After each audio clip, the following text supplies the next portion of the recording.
Hello, hello, everybody.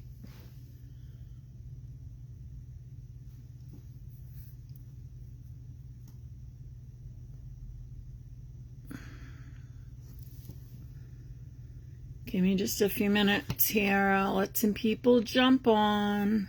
Of course, as always, I am fighting with my electronics. But y'all know the drill. That's how this goes, right?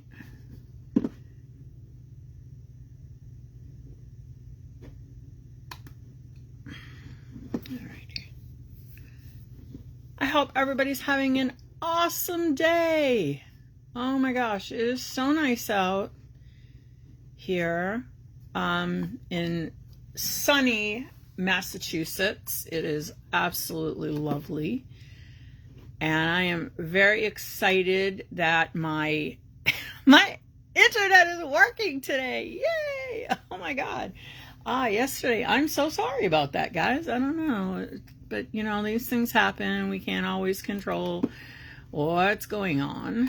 I am trying to get my other computer to sync up with the live. It's raining out there, yeah. I guess that's good too, though. I mean, you know, summertime, gardens, all that cool stuff. Grass is growing. Yeah, I don't know why this isn't doing this. For some reason. So basically, I used my phone to do the recording here and then my laptop to answer and see questions. Because once I put you guys up top, you know, looking down over this, I cannot see anybody's questions. So I'm trying to get this thing to work, and it is just being a pain in the butt. I don't know why it's not doing that. So we are today, we are going to do. Now, this is today's class is going to be basics, okay? So to those of you who are highly skilled and, you know, you've been doing this for a long time, this class particularly may not be like mega interesting for you because you've been doing this and you've run the gambit. You've already worked through some of the issues and the problems of being a new cupper. And you know, why do we do this? Well, we do this because we love it. That's what it is. Because, you know, to turn this into a business full time is it takes a lot of time, a lot of energy, a lot of skill. And if that's your goal, bravo. I think it's phenomenal that people that can actually do this and make it as a business. That's so awesome. Like, you know, there's so many of them, like Cupping It Up, Jessica. They started just like you started, just brand new. And look at what they're doing now. They're this phenomenally wonderful, huge business. And there's so many people that have started off, but there comes a time when, you know, like you have to make a decision. You have to decide, am I going to make this into a business and I'm going to keep floundering, I'm going to keep noodling around, or do I want to just keep it as a craft and have fun with it? This is no judgment here. You know, you do whatever you want to do, but whatever you do decide to do it the best that you can. And that takes a lot of time and a lot of research and a lot of work. And I'm not going to lie, I've been working with epoxy for almost 10 years. And when it comes down to things, I'm relatively new to cupping, and I've only been doing it about 4 years.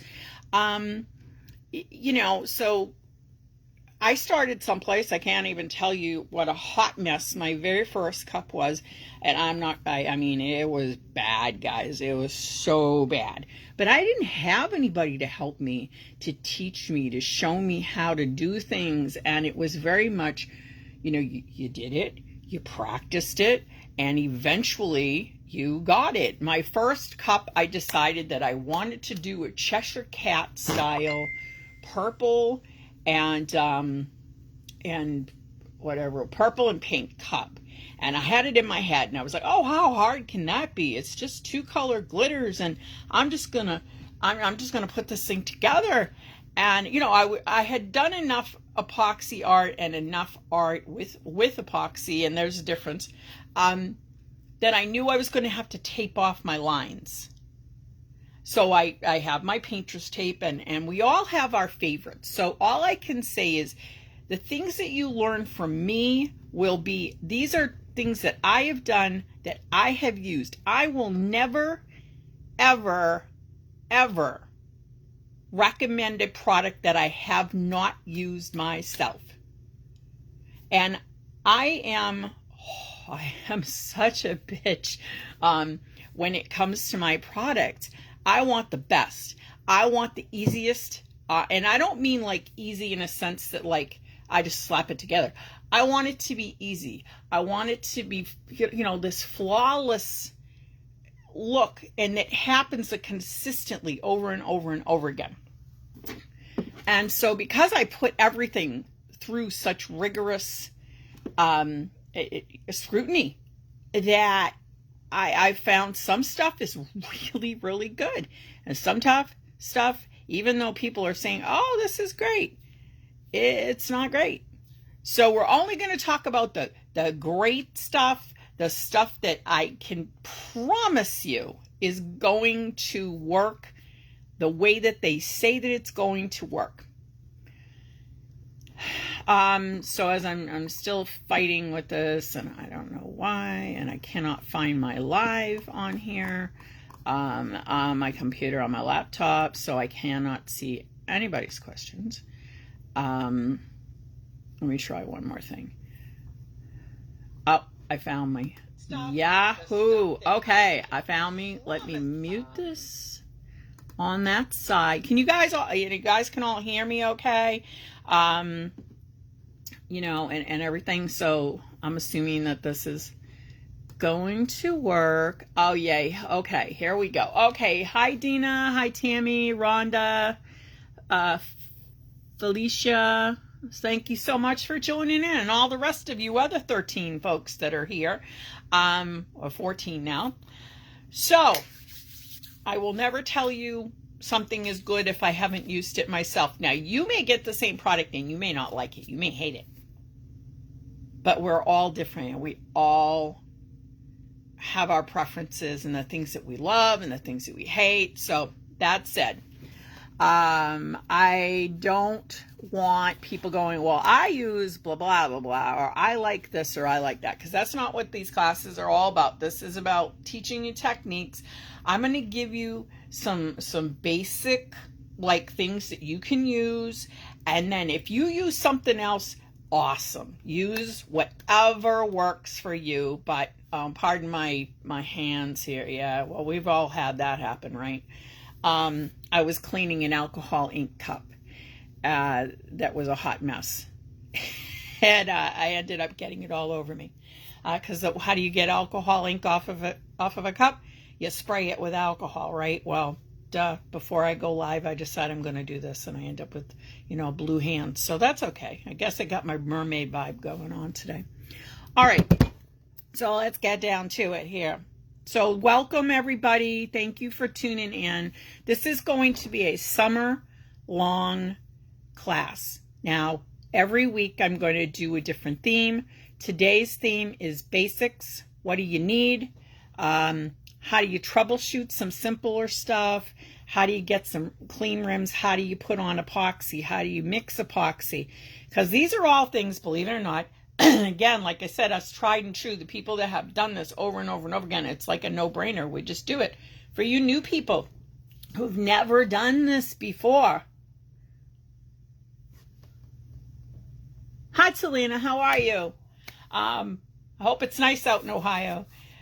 But for those who have never done it, it's truly frustrating for them to not understand how does all this work.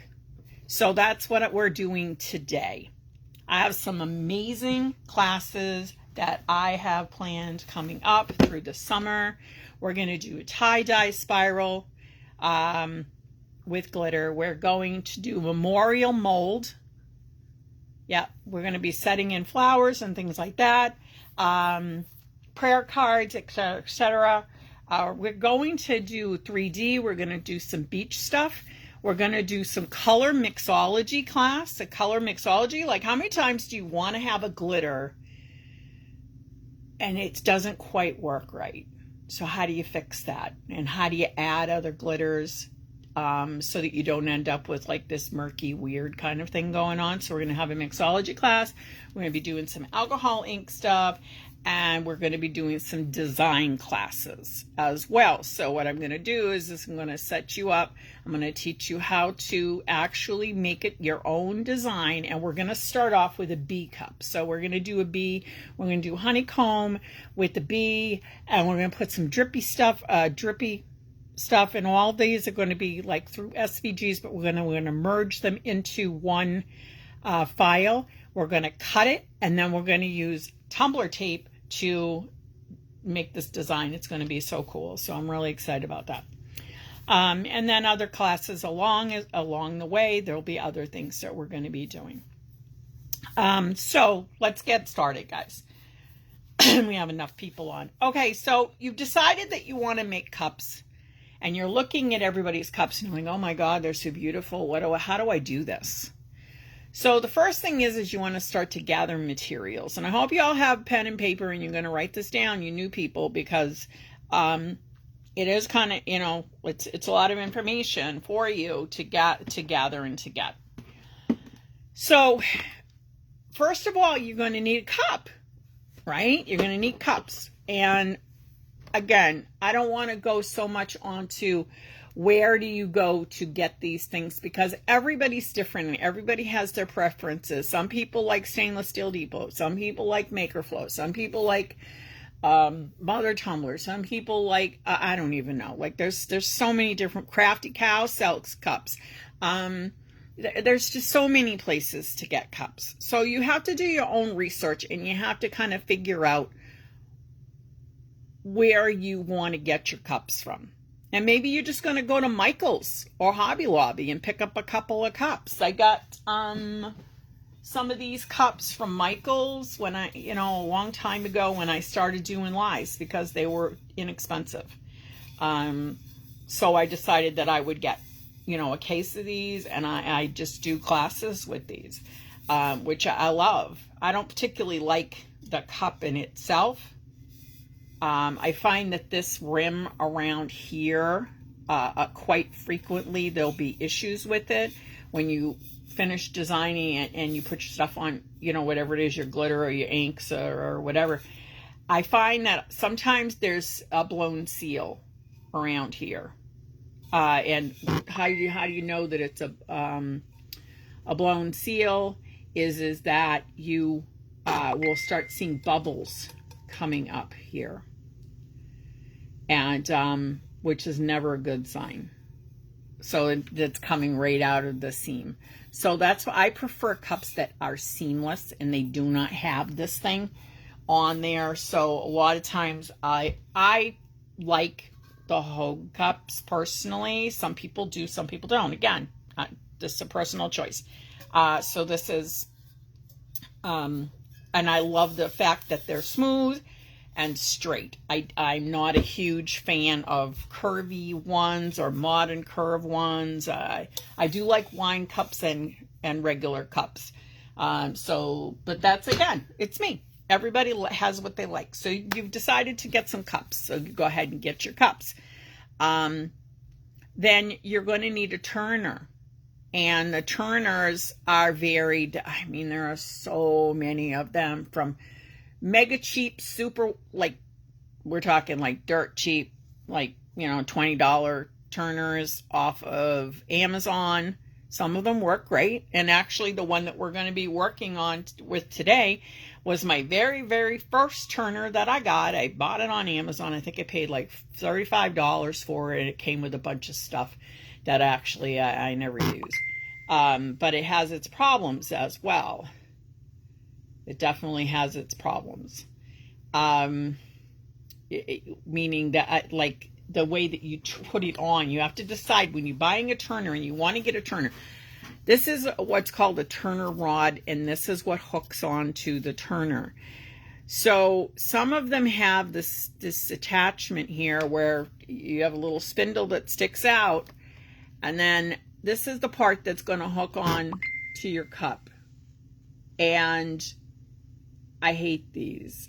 Personally, I hate them because it's a pain in the neck, like when you're trying to do something and then you want to put it back on your turner and you have to stop and you have to put these, you have to put a screw through here. And how many times do you have something and you've got epoxy on your hands and you're trying to put this thing on there, and it's just, it's a pain. But it was cheap. It was easy for me to use. The other thing I dislike about this particular style is that this is a weird size rod. So basically I can't get more of them. Then I got another kind where it's got a PVC, like a standard PVC pipe, and it screws in.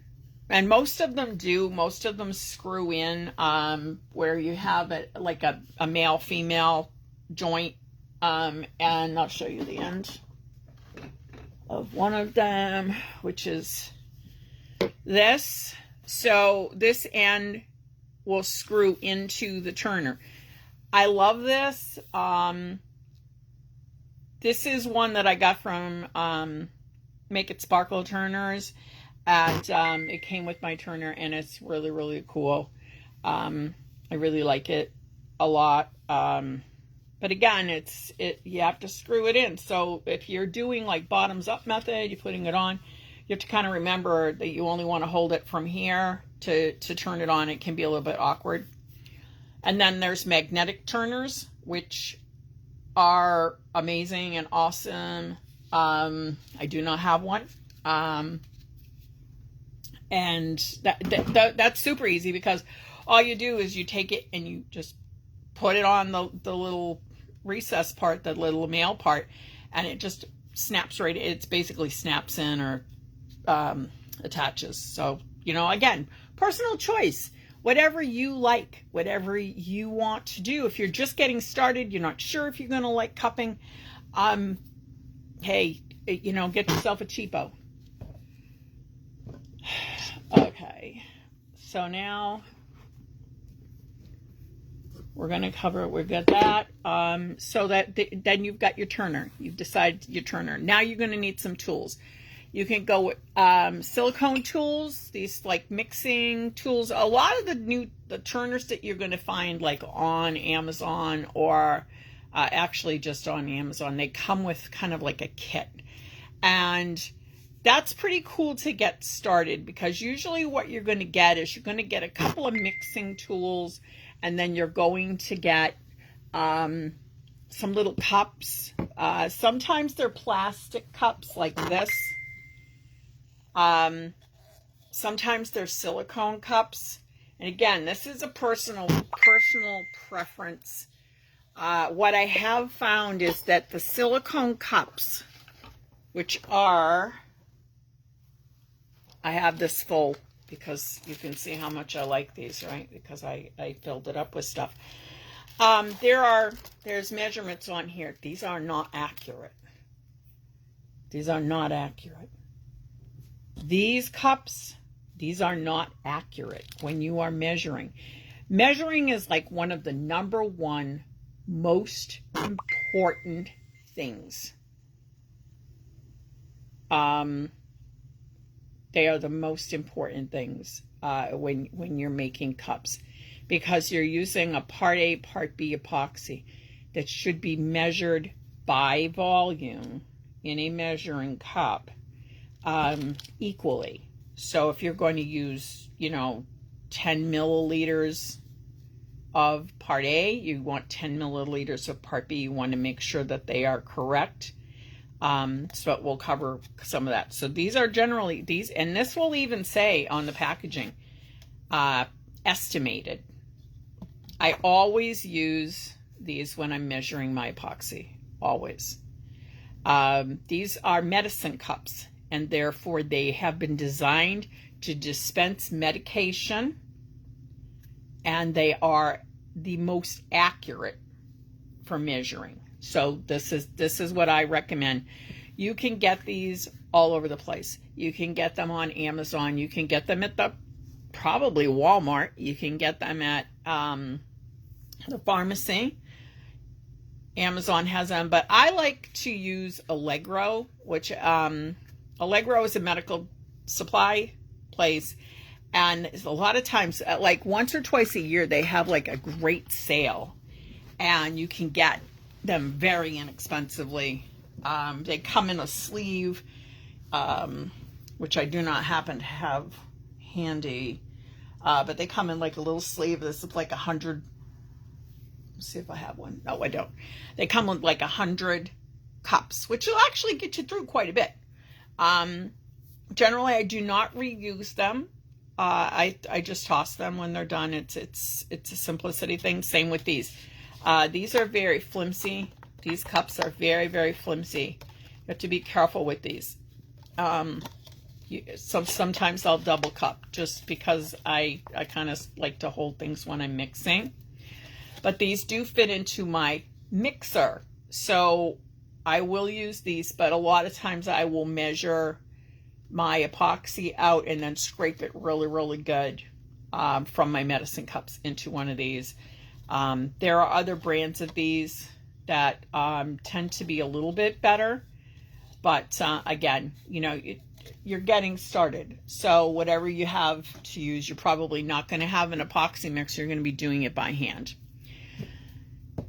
Okay, so you have your cups, you have your mixing tools. Now, mixing tools, you can use popsicle sticks.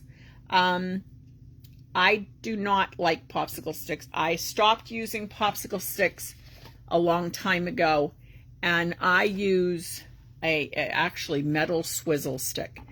Again, everybody has their preferences. Some people like these silicone. It's like a popsicle stick, but it's silicone. It's reusable. You can wash it down. It's really cool. And then this is what I use. And this is a metal ball stir stick. So rather than using the paddle end, I actually use the ball end. I very rarely get bubbles, massive amounts of bubbles using one of these. It's my personal preference. It's what I like. Again, you can't go wrong. You can use regular popsicle sticks like these. Whatever you use. These are very cheap. These are usually very, very cheap. You can get them at Dollar Tree. You will get more bubbles when you mix with wood. It is a thing. And some people say you don't. And some people say you do, and I have to be one of those people that say, yes, you do get more bubbles. But again, you're going to do whatever you want to do, and make sure that you are doing it well. Hold on one second. Yes, these will be available. Felicia, no, you do not use a scale to measure epoxy unless your epoxy says by weight. We're going to cover epoxy when I get to the part on the epoxies, but just very quickly, the big answer is a big, huge no. No, you do not weigh any tumbler epoxy. So that's it. And I will cover more on epoxy when we get to the epoxy part. Okay. Then you've got your mixing cups, and you have and you can actually mix in the little medicine cups. You can. So usually if you're making a cup, you're going to mix between, let's say 10 or 30 milliliters. which is perfect. This will take 30 milliliters. Depending upon what you have on your cup and what you're doing, you know, like, are you doing alcohol ink? Are you doing glitter? Well, what type of glitter? Are you using fine glitter, chunky glitter, whatever kind of glitter that you're using? This is more than enough to do at least one, probably 2 cups if you do 30 milliliters. So just so you know. And another tip that I always say is when you're mixing your epoxy, particularly when you're new, always have a little mold handy. Like, you know, like they have like little earring molds, or they have like little cart coaster molds, cute stuff like that, you know, the little cute molds. Have one of those handy so that you can not waste your epoxy and you pour it out into the mold. And sometimes it takes a couple of fill, you know, like you'd make a couple of cups before your mold is full, but that's okay. Then you're not wasting your epoxy. So it's economical, I would say, so that you're not going to waste your epoxy. Okay. So you've got your cups, you've got your turner, you have your mixing cups, you have your mixing tools. You're ready to go, right? You're ready to go. No, you're not ready yet. You're going to get your epoxy. Now, your epoxy, here we are in Tumbler Epoxy Tips and Tricks. Tumbler Epoxy Tips and Tricks is owned by the Tumbler Epoxy Company.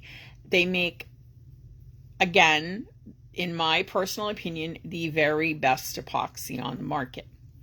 They have 3 epoxies available for cups and molds right now. They have Tumbler Epoxy Original, which is a very thin consistency. It's probably the easiest epoxy on the market to use. It's great for beginners. It's a slow dry, which means that you're going to have lots of time to work. So sometimes when you're doing cups, you need more time to smooth it out, so you're getting your nice smooth coat. If you're doing molds, the same thing. You want to maybe do some things, add stuff into your molds. When you're working with the original formula, it's actually fantastic because you have plenty of time. You have like 25 minutes after you're done mixing to finish doing whatever you're doing, and then walk away from it. So that's amazing. Then there's Swift Epoxy, which is fast set epoxy. Again, it's a thin consistency. Now, the fast sets require a little bit more care, where a regular epoxy, the regular original epoxy, it works in cooler temperatures just fine. Humidity is not such a ginormous issue with it. It likes warm, but it doesn't like a lot of heat directly applied to it. So sometimes when you're doing molds and cups and things like that, you want to hit it with a heat source, whether you're using a torch, using a blow dryer, and I don't mean a blow dryer, a heat gun. So basically, let me show you what I'm talking about for those of you who don't know. This is a heat gun. And this is going to give it's going to get hot really, really fast, but it's blowing air at the same time. So these are fantastic for moving ink or moving epoxy around, thinning, you're going to thin out your epoxy. Sometimes it's great for warming your cups up before you start to epoxy as well. So I highly recommend you get yourself one of these. Again, there's dozens of different kinds out there. They range anywhere from I think $15 to $100. So again, you can pick what's best and what works within your budget. Then there's the torch. Now this is my favorite torch. I got this on Amazon. I absolutely love this. I just love this torch. Some people like the other kind where it's more like a trigger, like a handle on it. Me, it's got a little button here. And this is for kitchen. So, basically it's a chef's torch where you would do creme brulee and brown it up and stuff like that. So I love this because it's run on propane. It gives a nice direct flame, it'll go like this. And then if you press on the bottom of it, what it does is it gives you this nice sharp blast. That's great for popping bubbles in your cup. So again, but tumbler epoxy original does not like a lot of heat, so very little. You just need very little. Sometimes just an embossing gun will work just fine. Actually, that's what I mostly use when I'm using original, is as I use an embossing gun, unless I want to move my inks. So you'll need one of those. You need and I recommend both, but to get started, just pick one to go with. The big thing is your popping bubbles. You're going to need alcohol. Now, there are tons of different types of alcohol out there. It ranges from 70. So you'll see on the bottle of alcohol, there'll be a number. It'll be 70, 80, 90, 93, 99. You want the highest one that you can possibly get.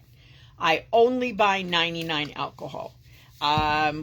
Earlier during COVID, it was almost impossible to get it, so I ended up getting 93. I won't go below that.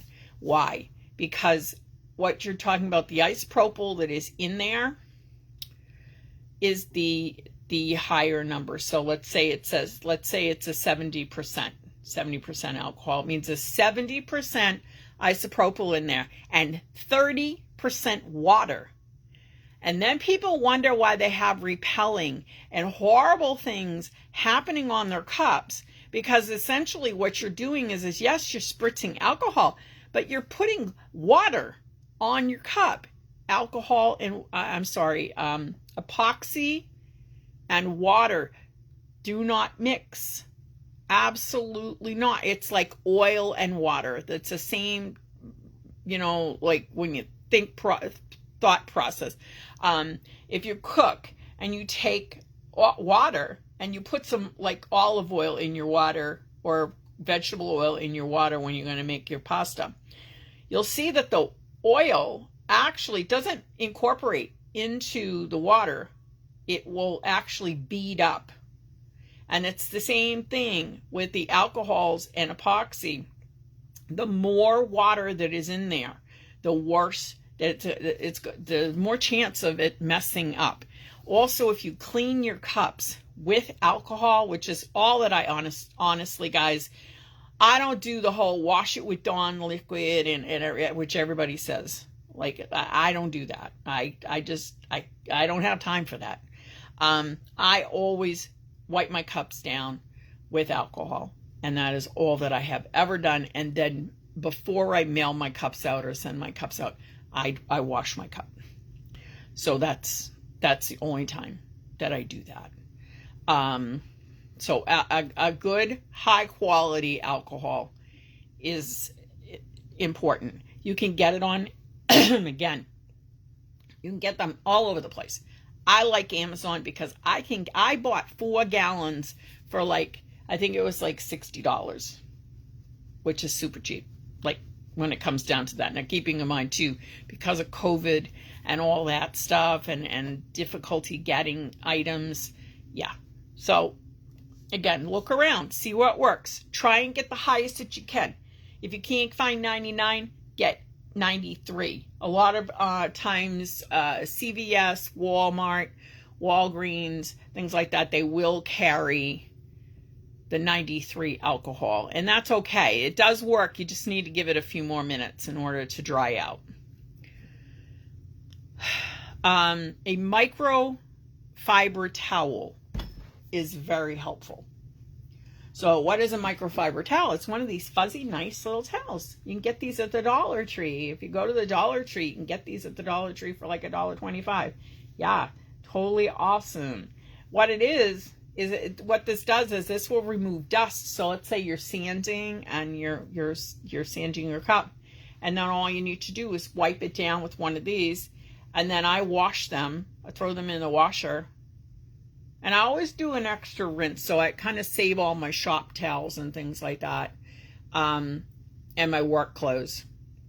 I tend to do those together, and I do an extra rinse on it just to make sure that I've gotten all the soap out and everything else. But these are super good. There's a lot of discrepancy and a lot of things where people say, oh, don't wipe your cups down with paper towels. Don't do that. I'll tell you guys, I live with paper towels. These are Bounty paper towels. Yeah, I again, quality counts, brand counts. They're more expensive, but what I really like about these is you can take them and you can split them in half and use like a half sheet on there. Which is what I usually do, is as a half sheet to wipe my cups down. This is all I use. This is all that I use. Is one of these and one of these. That's it. So if when I wipe it down with this, and then when I clean my cup, you know, if I spritz it with alcohol, I wipe it down with paper towel. That's all I do. Until I go to ship it. And then when I go to ship it, I wash it. Okay. When you wash your cups, that's another thing. When you wash your cup, you do want to use something that has a grease repellent in it. So everybody raves about Dawn. I'm allergic to Dawn. I don't use Dawn. I use Palmolive Oxy, and I really like it, and that's all that I use. But again, you know, I don't know who decided that Dawn dish liquid was the best. I have no idea. But I'm allergic to it for some reason. It really bothers me. So I found an alternative, and I like the Palmolive. It's blue. The Palmolive Oxy I found was very, very good. You don't need a whole lot. You know, you just mix up some hot soapy water, wash the cup really good, and then I let mine drip dry. I just set them, I have like a little dish drainer kind of a thing.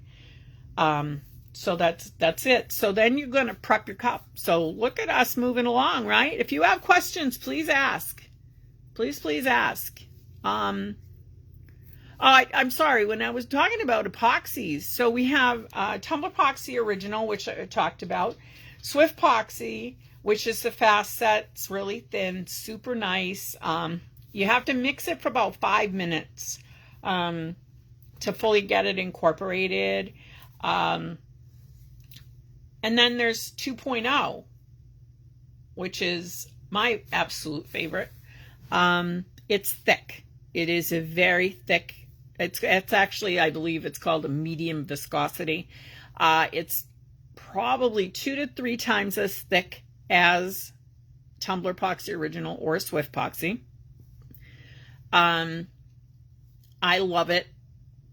Some people don't. Again, you know, when it comes to all these things, what's the best epoxy, Tumbler Epoxy? What's the best? Only you can decide that. And they do now have a sampler kit, which comes with, I believe it's a quart kit of each type of the 3 epoxies. So then you can actually try them out and see what do you like best. And also for what application, like sometimes alcohol inks, maybe you want to use a thinner epoxy. They move easier. For glitter cups, I absolutely love my 2.0. I do. So again, they actually have that sampler kit. So, and it's very reasonably priced. You can use my code if you haven't tried it yet, and I will post all those after the live, so you're going to get a little discount on it. And it's really good, and it's also good for you know, so there's new customer and current customer, people who've already ordered. So it's super good. Then the other type of epoxy that will be coming out is called deep epoxy, and that's really for molds, for like river tables, things like that. So we're going to get into we'll get into that one later, but you probably wouldn't be using that on cups. You're going to be using one of those three. Then there's a UV resin, which is wonderful. So there's UV epoxy, and it's a kit. They actually have a kit. It comes with a bottle of epoxy and a light, and the light is actually designed to work with that epoxy so that it dries super quick. It's really, really good. So, but UV epoxy is not, it is not okay for top coats, where the other three epoxies, the regular epoxies, can all be used for all layers, every single layer, where many other companies that have fast sets, you can't use it for the top coat. You have to go back in and use like the slow dry regular epoxy. Not with any of the tumbler epoxy products. They were designed specifically, pardon me, to be able to use on all of the layers, and they also have the absolute highest UV rating. Not to be confused with UV epoxy, but the UV rating is the thing that helps your cups from turning colors. They don't turn yellow. Over time, all epoxy turns yellow. But tumbler epoxy products have the absolute ultimate most that is allowed by the FDA to be safe, so that your cups will not turn color, and also your artwork. So let's say, you know, like you're designing river tables or coffee tables or trays, things like that. How pissed off are you going to be if a year later, or a customer is going to be a year later, their stuff starts turning yellow, which happens with, I want to say, like 90% of the other epoxies out there. Within a year's time, they will drastically change color, and they will turn like this nasty yellow color. And it's just the nature of the beast. Not with tumbler epoxy. It will last for years. It's phenomenal. Okay, so that covers your epoxy. All right, so now we're going to talk about, so you have your materials and things like that. Now we're going to talk about your glitters that you're going to get. So if you want to do glitter, alcohol ink, so usually most of the time when you're going to do a cup, the first thing after you prep, and prep, we're going to cover prep here in just a minute. We're talking about like getting products together and stuff like that so that you can make your first cups. So you want to do glitter. Quality counts on glitter. It truly does. So glitter, now, and again, the type that you're using on cups, not makeup glitter. There's a big difference there, because most makeup glitter is made with seaweed. We're talking about glitter like this. This is made polyester, and so what happens is the cheaper glitters, and they are cheap. I mean, you go to the Dollar Tree or whatever, and you're going to buy cheap glitter, right? And it's okay to learn with. But when you sand it, sometimes the color comes off, because all they're doing is they're taking the glitter bits and they're just kind of putting a colorant over them because they're silver. These glitters are colored all the way through. So if there's sanding that needs to be done, it's not gonna scrape off your color. And I found that out the hard way when I first got started. It was pretty awful. Where I had spent a lot of time making a cup, and then I sanded it, and it turned like there was these silver spots down it. And I couldn't understand. I was like, what the heck? Why does that do that? And I actually ended up posting in a group, and they were like, oh, well, what kind of glitter did you use? And I was like, I don't know. I got some cheap glitter from such, and it was like a company that was selling glitter like 4 years ago. And they had been, it's just cheap, crappy glitter. So you want to get a good glitter, and there's loads of good glitter companies out there, guys. There's like loads of them. We are lucky enough to have some phenomenal vendors that are pre-approved, part of our group. I have gotten some special codes.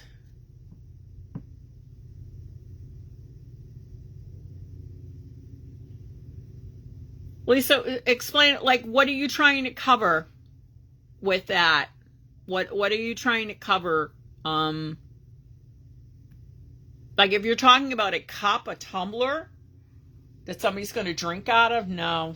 But if you were talking about like personalizing a coaster or a pair of earrings or a bracelet or something like that, yes, yeah, you could do that, but not a cup, no, because it's not non-toxic.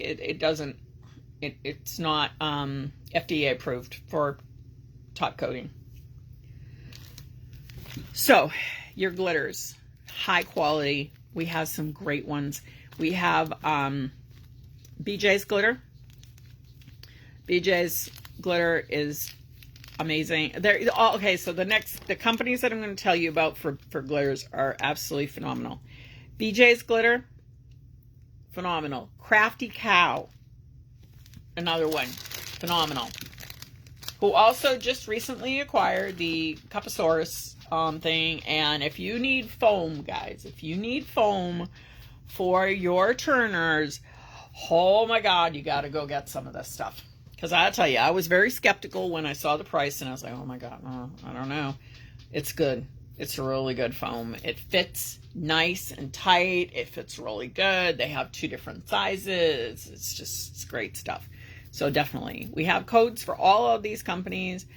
Southern Sassy Sparkles, a very small woman-run company. BJ's Glitter, woman-run company, really cool. So we have codes for them. Those are 3. And all of them have glitter, micas, BJ's and Crafty Cow have molds, small molds, like a little, keychain molds. So they have a lot of your stuff you can do like one-stop shop with them. And then there's tumbler tape, which is something completely different. That's from KK Custom TNT. Really cool. We'll be doing some tumbler tape classes as well. All right, so now we're going to talk about prep. And you're going to talk about prepping your cup. So you've got your glitters, you've decided on your colors, and then you need to decide with your glitter, there's extra fine, medium, and chunky. Keep this in mind when you're planning on a project. Basically, when you have fine glitter like this is super fine. This is going to cover your cup really, really nicely. But it will have a tendency, if you put too much epoxy on, it will have a tendency to kind of clump and give you these wet spots. Where chunky is a little more forgiving, but it tends to stick up and poke up. So you have to tap it down. And again, in our next class, we're going to actually be doing, or maybe today, I don't know, we'll see where we're at. We're going to do some epoxy and some glittering just so you can see. Okay, then you're going to sand and prep a cup. Okay, so now let's see. You're going to need sandpaper, right? You can do sand blocks. You can get a hand sander. You can do adhesive sandpaper. I'm actually getting some out right now, which is, I love this stuff. This is awesome. This is it's adhesive sandpaper. This is all that I use now. I absolutely love it, and I'll show you why I love it. So you can take a piece and you're going to cut off what you want. I just cut little pieces. So you're going to get yourself some 220. This whole big roll will last you a really long time. You can also get a sand block, which is great, but these wear out really quickly. They also start to get chipped and gnarly. as you use them, but I still save these because I actually will put my tape on, which is really great. Then you're going to peel off the back, if you can get the back to peel. Oh my God, come on. Peel off the back, save the piece, and just slap it right on your hand. And then what you're going to do is you're going to take your hand and you're just going to rub. And you're just going to rub like this. Now, this is a very political comment here because you would not believe the politics that's involved in cupping. Who would think, right? To sand or not to sand? Do I sand or do I not sand? Why do I have to sand? I'll tell you why I have to sand. Because when you get these cups, they have a coating on them that is to repel foreign objects. So if you take this cup and you run it underwater, you'll notice that it beads up. The water will actually bead up because it's repelling away, because there's a special coating that the factories put on here to do that. Because originally stainless steel tumblers, well, they didn't get colored or glittered or anything like that. They were actually just used to drink with. So they made them water repellent and all that other good stuff, which makes sense, right? But here you are and you want to put epoxy on here and spray paint and glitter and all this other cool stuff. So that people will say, oh no, I don't sand. Well, the problem with not sanding is that, first of all, you're not removing that protective sealant that's on there. The second thing is that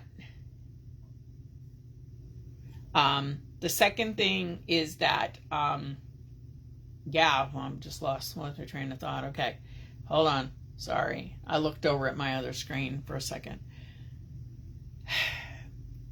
Okay, so you're taking off the covering, the coating, which is going to give you what's called the mechanical bond for your epoxy or your paint, your spray paint.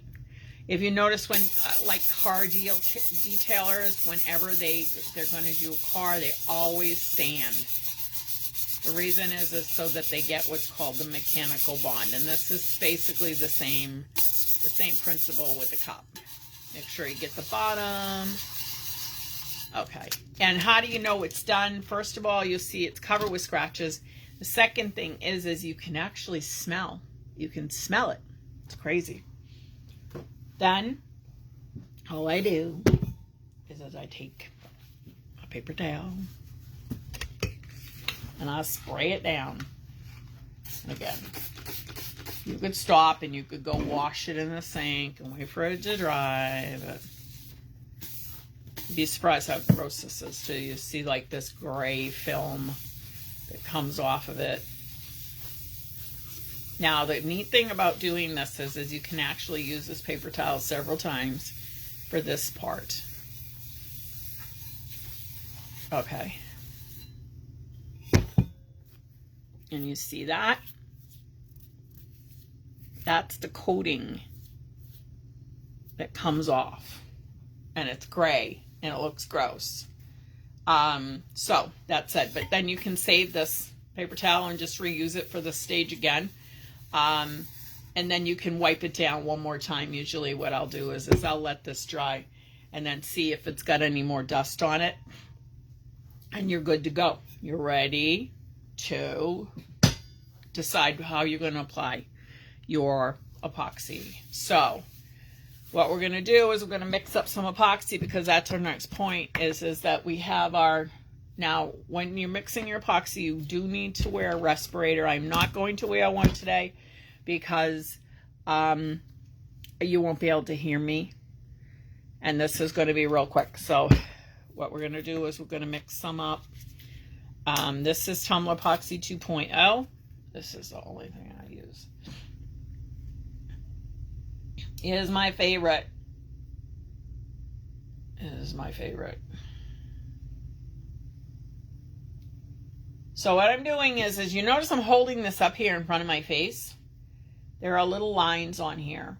And these little lines are the gauges for how much epoxy that you're putting in. Okay. If you hold it down here and you're looking, you really can't see where this is actually landing. You need to hold your cup at eye level to make sure that it is right on the little line. So if you look on these cups, you see these little lines here? That is your gauge. You don't want your epoxy above it. You don't want your epoxy below it. You want your epoxy to go level with that line. And so what you're going to do, this was part A. I always pour my part A first. I'm going to let that settle just for a minute.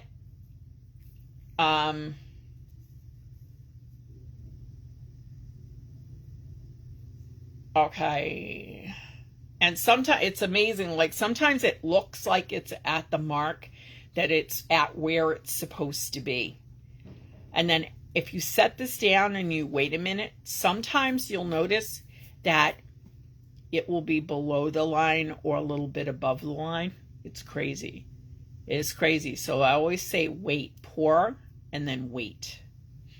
Just for a couple of minutes. Okay, so it's almost there. It's settled down. So now I'm like a tiny bit below. So I'm only going to add like a drop in there. And always cap your cap when you're done. It's like using a rotary cutter. You just get used to shutting it. I always cap my cap just to make sure, because I don't know about you guys, but I'm klutzy sometimes. And as a klutz, I knock stuff over. And if you've never ever knocked epoxy over, oh my God, it's awful. I use paper towels all the time, Brandy. I only use Bounty paper towels. I don't use coffee filters. I personally don't feel like there's any difference at all. But again, you know, like everybody's different. Everybody has their preferences. Everybody has the things that they like. So I'm not here to tell you anybody's wrong in what they like. I'm here to tell you what I know works for me. And so therefore, it will probably work for you too. But if not, then try something different. Okay, so I have to move my little clipboard out of the way. I have my list of things that I wanted to hit with you guys today. Okay, so now we're going to get into some fun stuff. All right, so there's several different methods of applying your epoxy, and whilst I'm stirring this, I will continue to talk. So this is Tumbler Epoxy 2.0. I'm going to stir this and start off with stirring it for 4 minutes. The reason that I'm stirring it for 4 minutes is because that's pretty much what I found works for me in my environment. And as you mix, I should do this in front of you guys so you can actually see if I can do this without knocking it over. Okay, so you'll see how this epoxy starts to change. I'm going to try and hold on to this so that it doesn't do this. But as you start to stir, you'll notice that it starts to get a little bit on the milky side. Now, as you continue to stir, it will clear up. But you want to hit every single part. You want to go around. You want to scrape the sides and the bottom. You can stir super fast. You can stir super slow. Whatever makes your heart happy. Personally, I don't find it works any different anyway. If I stir like mega fast or if I stir mega slow, it doesn't matter. So whatever works for you, you know, just stir it until it's what I call clear. But it's not necessarily clear as in bubble free. It's clear as in that you'll notice, I don't know if you can see, there's like strands in here. You see how it's like there's like these little like wispy strands. That's the part A and part B that are unmixed. And you want to continue to stir until all of that is incorporated so that everything is all one, like one color, basically. Okay, so you picked out your glitter that you want to put on your cup. You're mixing your epoxy, and then you have to decide, how am I going to put this on my cup? Because there are several different methods. There is what's called the epoxy method. There is, okay, let me backspace there. So there are several different methods. You can use either adhesive, like epoxy seal, tack it over and over, or Mod Podge, whatever. I'm telling you though, if you get epoxy seal, you will never want to use Mod Podge ever again, because it's pretty damned awesome.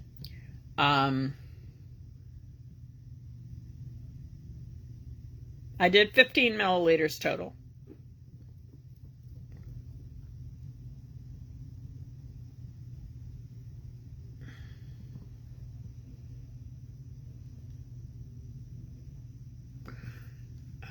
Sorry guys, I'm behind with the comments. So I'm just going to continue to talk at you whilst we're mixing. Now you will notice there's some bubbles in here.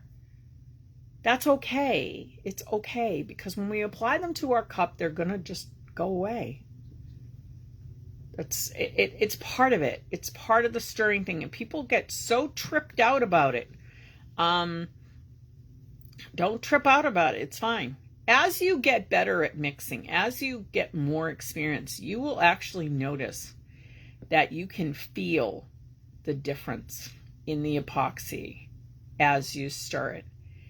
With 2.0, it starts off like really sluggish and thick and hard to move, hard to get the stick through. It's not like hard, but it's, you know, it takes a little force to get it to move through. As it mixes, it causes chemical reaction, which means it starts to warm up. And as it warms up, it gets thinned out a little bit, and it just gets so much easier to mix. But as far as the bubbles go in here, like you're going to see, there's like bubbles. Don't worry about that. We're not pouring a mold. And we want to have more care when we're mixing for molds, just because if you're pouring a mold that has any sort of depth to it, the bubbles will start to trap in there. So that's why we do that. All right. So what you're going to either do is decide, okay, well, we're going to do a cup with epoxy seal, and when we're going to do a cup, what I call with epoxy. There's two different, so we're going to do epoxy seal afterwards. There's two real methods to do with epoxy. So there's what's called the epoxy method, where you put your cup on a turner and you're applying your epoxy. You're only going to use a tiny bit. You're only going to use like 10 milliliters, not even 10. I'm sorry. It's like 3 milliliters of epoxy. Yeah, I know, right? Like, how the heck am I going to stick my glitter on with just 3 milliliters? Believe me, it works. Because what you're only doing is you are putting on a micro thin coat. Micro thin. Remember to scrape your rod occasionally. You do want to scrape your rod. And make sure that you scrape your sides as well, and your full bottom. So, you know, like the bottom is the whole bottom of the cup. So you want to make sure that you're getting the whole thing. It's cold in this room, so I'm going to have a lot of like white, sort of turns whitish when it's cold. You see that?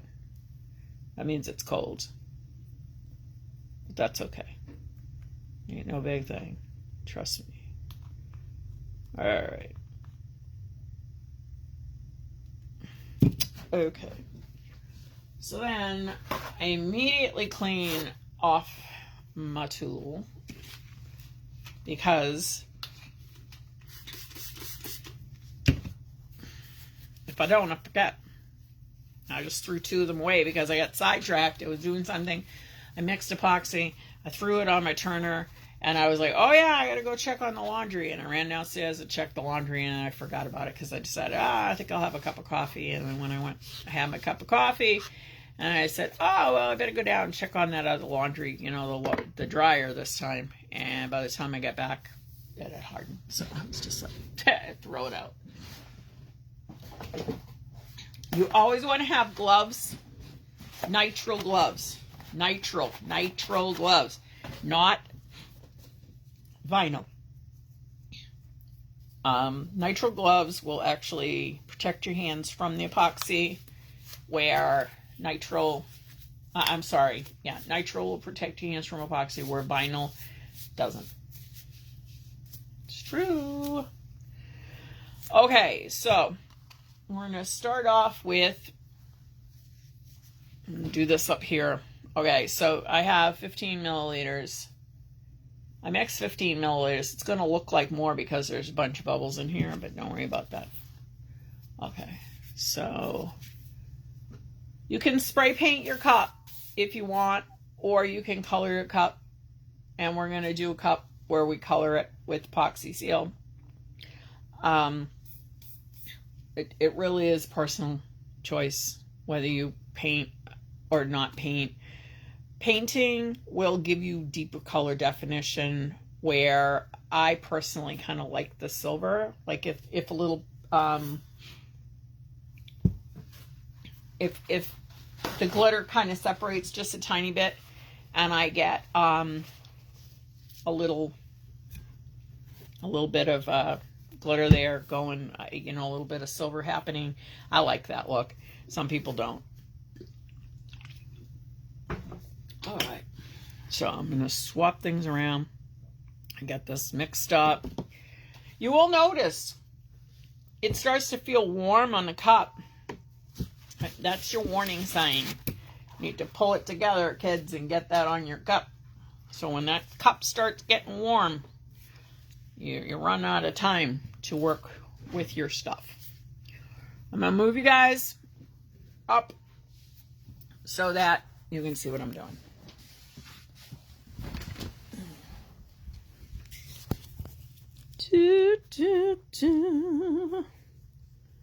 Oh, bugger. Hold on. Where's the thing? Where's the thing? Where's the thing? Ah! Come on. There it is. Sorry about that.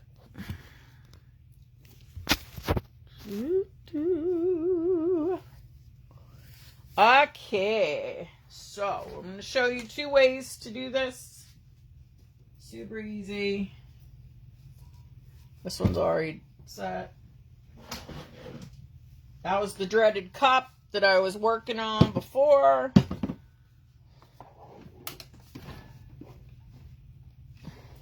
Okay. This was my very first turner. My very first. And I still like it. It's crap. As far as that joint though, I hate this thing. It's like such a pain in the neck. Particularly if you want to swap out a cup really fast. Really is a pain in the butt. But maybe someday I'll have magnetic.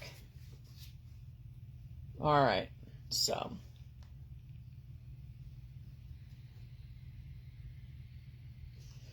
This is one of the foams from Cuposaurus. I love this, but what I love about it is the fact that it's super squishy. Like, you can really squish this and get, I just love the fact you can squish it. Okay, so what you're going to do is you're going to take your cup. Actually, let's do this. I already have a foam in this.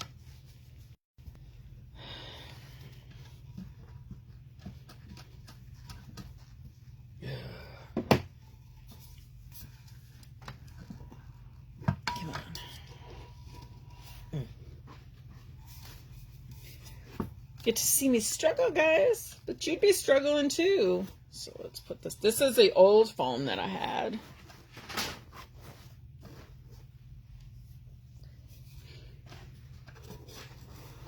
It's not as squishy. Okay, when you put these on, you want to make sure that your foam is inside, not hanging out the end. What I ended up doing was taking a whole bunch of foams and cutting them for different sizes. So like this is really long, but what I like about the Crafted Cow foam is it will actually squish. Those other foams that I got from Amazon, they don't squish. Now this is a cup. I cleaned the alcohol ink off of it just so that I could show you how to do epoxy on here. And now we're going to do another type of epoxying, which is called bottoms up. Okay, so I've let my stuff here sit for a minute. So I'm just going to give it another real quick stir just to make sure that it's all incorporated really well. And I'm going to take my torch. I'm going to turn my turner on.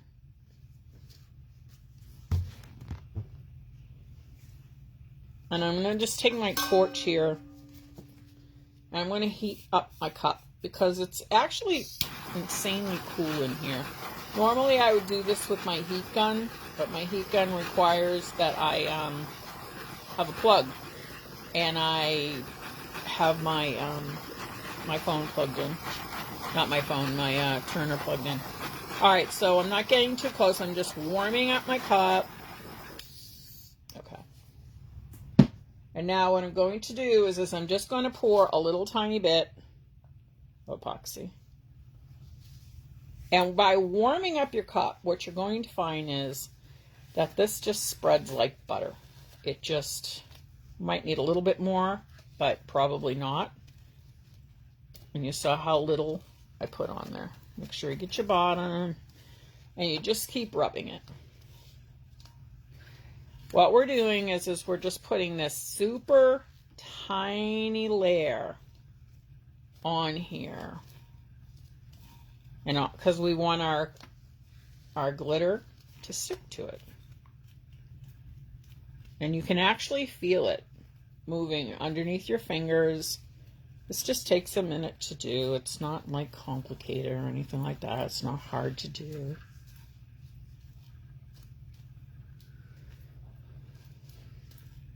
Yes, that's correct. When you mix your epoxy, whatever measurement that you're doing, whether it's 15 milliliters, 20 milliliters, 30 milliliters, 10 milliliters, whatever, it is part A and then part B equally. So if we're going to mix 15, we're doing 7.5 of A and 7.5 of B, which totals 15. If you're going to do 20, you're going to do 10 of A and 10 of B. It is critically important that you learn how to measure properly. And normally, no, your cup would not look like this because, well, you would have done a nice job. But I'm repurposing a cup here that,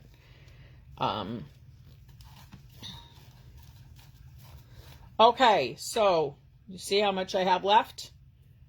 I only use probably 3 milliliters, not even 3 milliliters, maybe 2.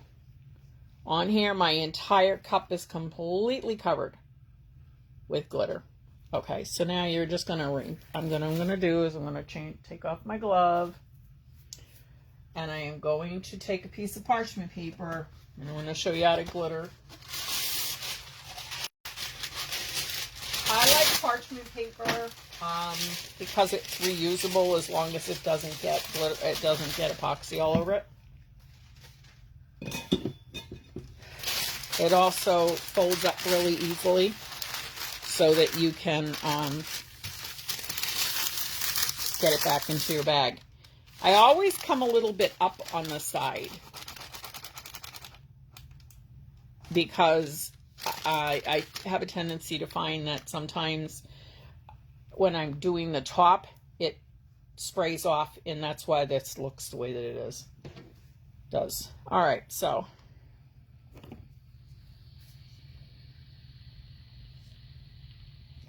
it's a custom color that I mixed. So what I'm going to do is I'm going to start off with, See these little bubbles in here? See those little bubbles? Let me show you.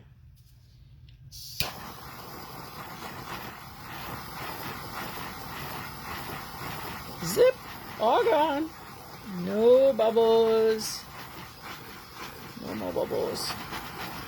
Bubbles all gone. Now, if you hit it with a heat and it doesn't pop, that means it's not a bubble. It means it's dust. And dust is going to be one of your biggest nemesises as a cupper. It is awful. But you're going to learn to cover your turners. I like to start with my top.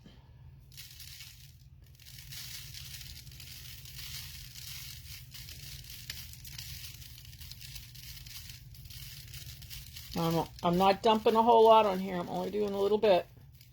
I'm very slowly letting it go onto the cup the way that it wants, you know, that it wants to, but I'm making sure that as this comes around, I have complete full coverage on there. If I see any spots that don't have it, I'll just add a little more. And then I'll move down.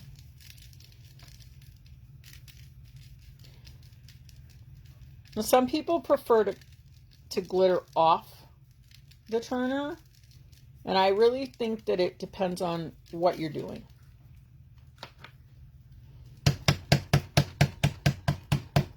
What this does is this knocks any excess glitter off, and then what I'm going to do is I'm just going to pull this out from underneath carefully. Be careful not to touch the cup, and believe me, you will the first few times that you do that, because that's how we learn. And your parchment paper will hit your cup, and you'll be like, oh crap. And then, you know, you have sticky bits on your parchment paper, but that's okay. It's fine. It's just parchment paper.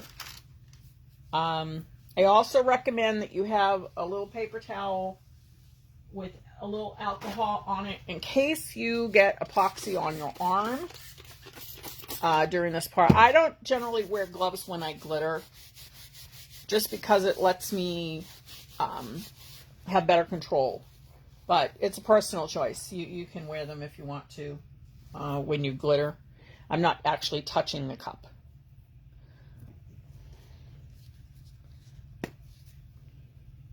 Now I'm going to do this color.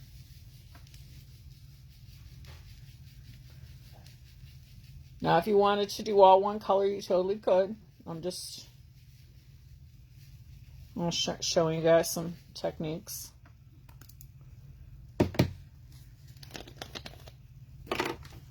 I find it easier for bags to work from a little, I'll frequently use like a medicine cup, and then I'll reuse my medicine cups.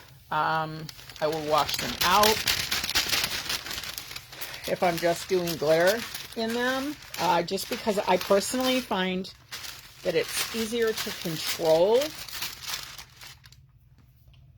This one, I love this one. This is like, it's BJ's glitter, but I don't know.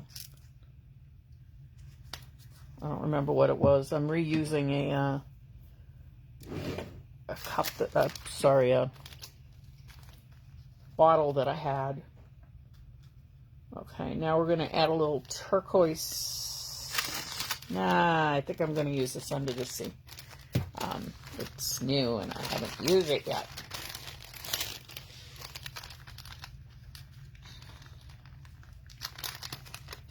So you can pour right out of the bag, but I find it a lot harder to control.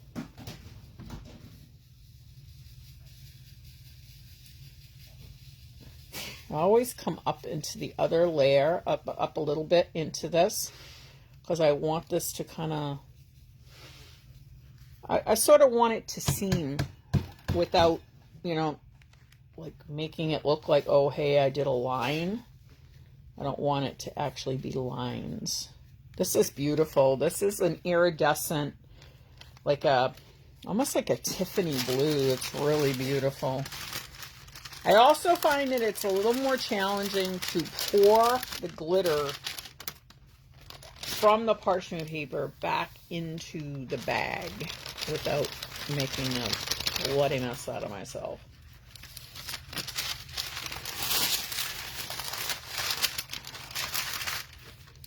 And then I need one more color.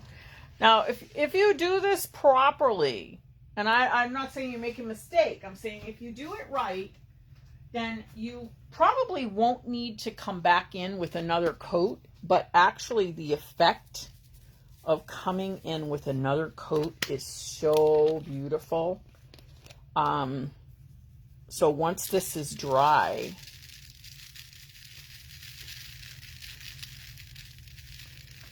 you would come back in over it. It's so beautiful.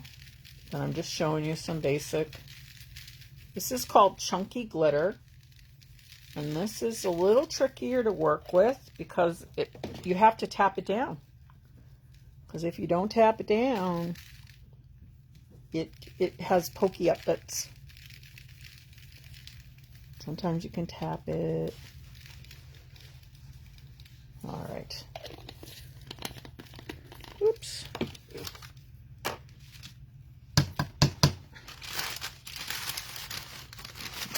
Generally, when I glitter cup, I will either go from my darkest to my lightest, or my lightest to my darkest, depending upon what effect that I want to have.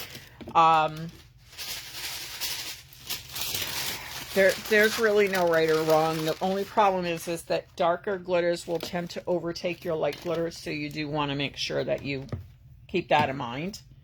All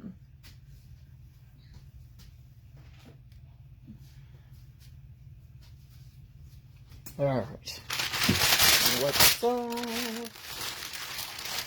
to do another cut before it gets too dry. All right, bottoms are tricky, so we're gonna now do our bottom. Again, you just sprinkle. So you can use your shaker if you want to. You can take the lid off your shaker if you're impatient. Although it does make it much easier to do the bottom because you're kind of shooting it up there. This part will need a second coat.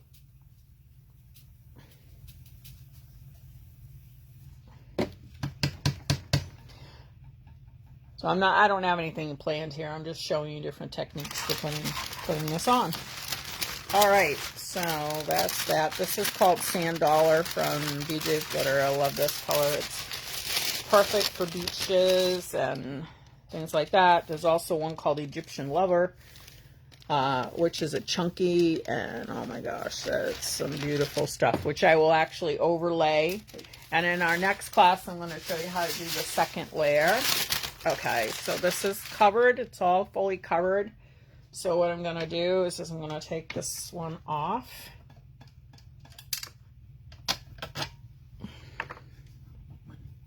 And I'll be right back. You can see.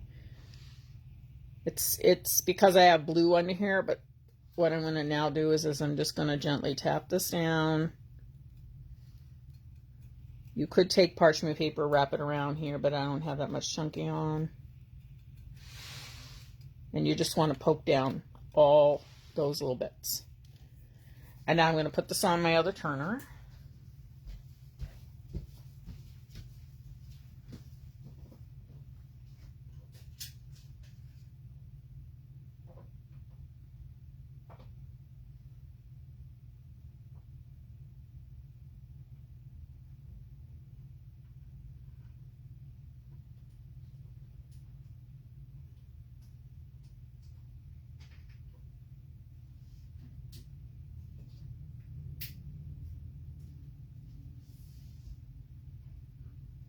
I'm on my way back.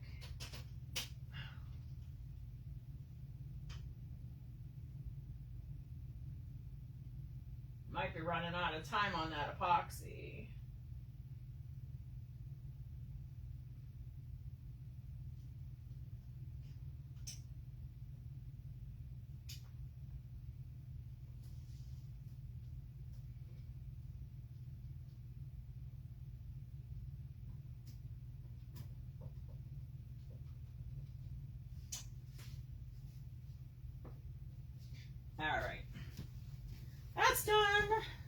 Alrighty. So, I'll clean this off. Now I'll show you the next one. Just let me check on my epoxy here.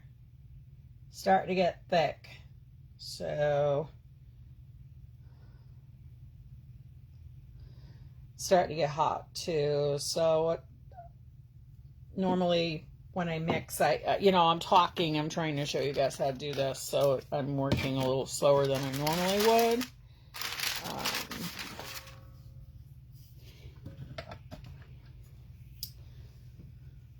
But you can see, like, it's such a nuisance having to put these screws in, and you have to make sure that the eye is lined up exactly right, which is here, and you have to make sure that it's all lined up, so it's really a pain in the butt.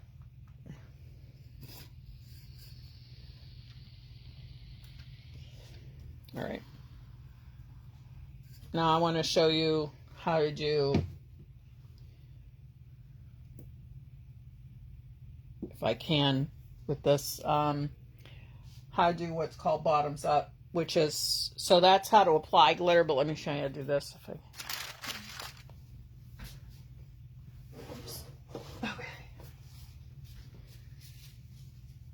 Hopefully my epoxy will be okay. All right, so what you're going to do is you're going to hold your rod, put this on your rod, like so. You're going to take your glove, and you're going to take your epoxy, and you see the center here of your cup. You're going to pour your epoxy on here.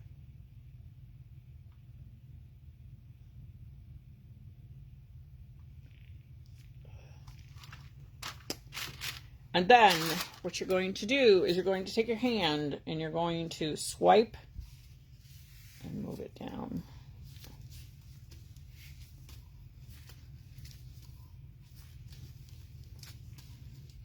You'll notice when you're doing this that your hand should be gliding very easily. If it's sticking, what that means is your epoxy is already setting up. And so I would recommend that you stop and throw that epoxy out and mix yourself some new, because we talked too long. This has already gotten very thick. So, and this is a learning process, and some of these things I'm doing intentionally so that you can see what happens when you're new. And you need more time to work. Sometimes you need 20 minutes to work. Sometimes you need less. So this is where you would want to make your decision about which epoxy you are going to use based on your skill level. And truly, that's what it is. This is not a race. Okay, nobody comes into this doing this for the first time or first few times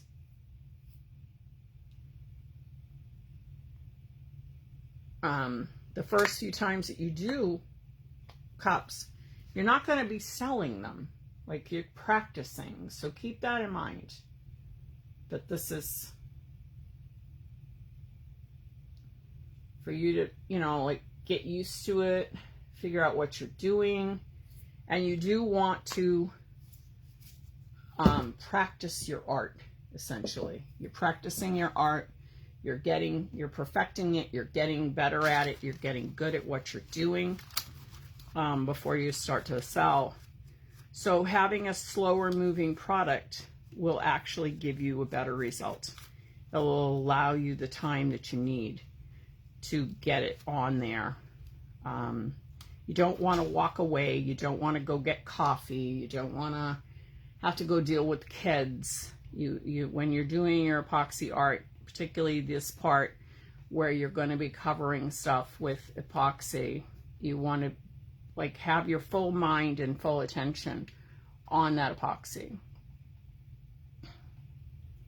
Warming the cup is phenomenal. I have been doing it for ages, for years. Particularly living here in New England, it gets cold in the winter. And, you know, I mean, we all have winter. It gets cold. And stainless steel loves cold, and it loves to stay cold. So that said, you really kind of, you find things that work for you. And I found warming my cup up with particularly my heat gun. I will use my torch if that's all that's handy, or I don't have my plug handy or whatever. But 99.9% of the time, I will do my heat gun.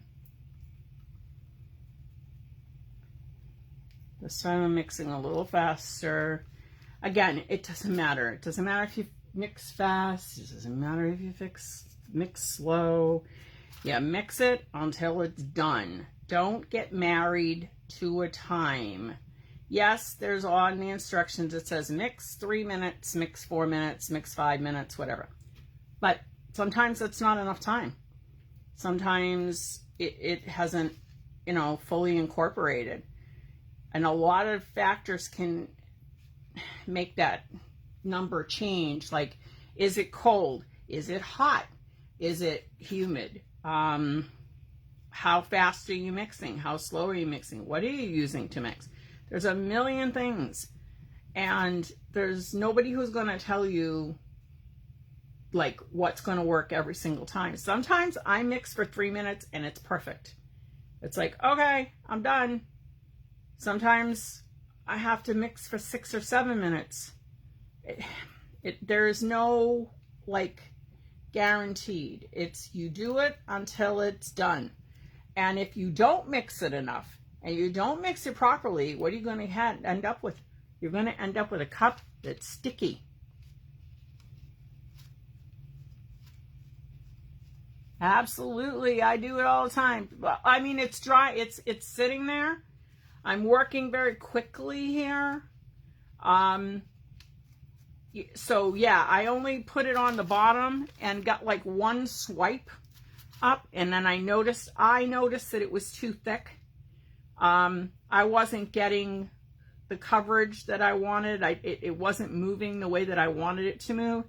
So I said, all right, I'm stopping here. And then what I'll do is I'll pull it in, and the two of them will mix. And that's why I'm making sure that I'm mixing really well. Which is another thing. You got to make sure, and I know I just said it, but I'm going to say it again, because if I don't drill anything into your heads, the two things I want to drill into your head is make sure you're measuring right and make sure you're mixing long enough. Those are the two biggest factors of why cups come out sticky, and they don't yield a good result for you, is because they were not mixed properly or they were not measured properly. All right, so here we go again. Get my glove on. And again, some of this stuff I'm doing intentionally so you can see some, you know, like what happens when you're having a problem. Okay. So you'll notice here that the bottom is already starting to set up. There's a lot of epoxy on here. So what I'm going to do is I'm going to take my torch and I'm very quickly going to warm that up. I'm going to just kind of hit my cup very fast just to see. Make sure you shut your torch off all the way. And now we're going to do this again. Okay. I'm going to put less on this time because I don't know how far this is going to spread. And the first couple of swipes where you're going over that epoxy that's stuck, you're going to find that it's a little hard to move. And then once you get it coated, it's going to be fine. I know my cup was perfect. Like, I know my cup had enough epoxy on it the first time, but like I said, it got so thick that it all just kind of glopped up. So when I come around here, I'm actually not going to put so much over that area. I'm just going to make sure that I'm covering. And you've got a lot on your gloves, so you're going to use that whole thing in your hand. This is like an ultra thin coat. Like, you would be surprised how thin this coat is, but it actually it makes it so nice, because then you don't end up it's instantly popping the bubbles.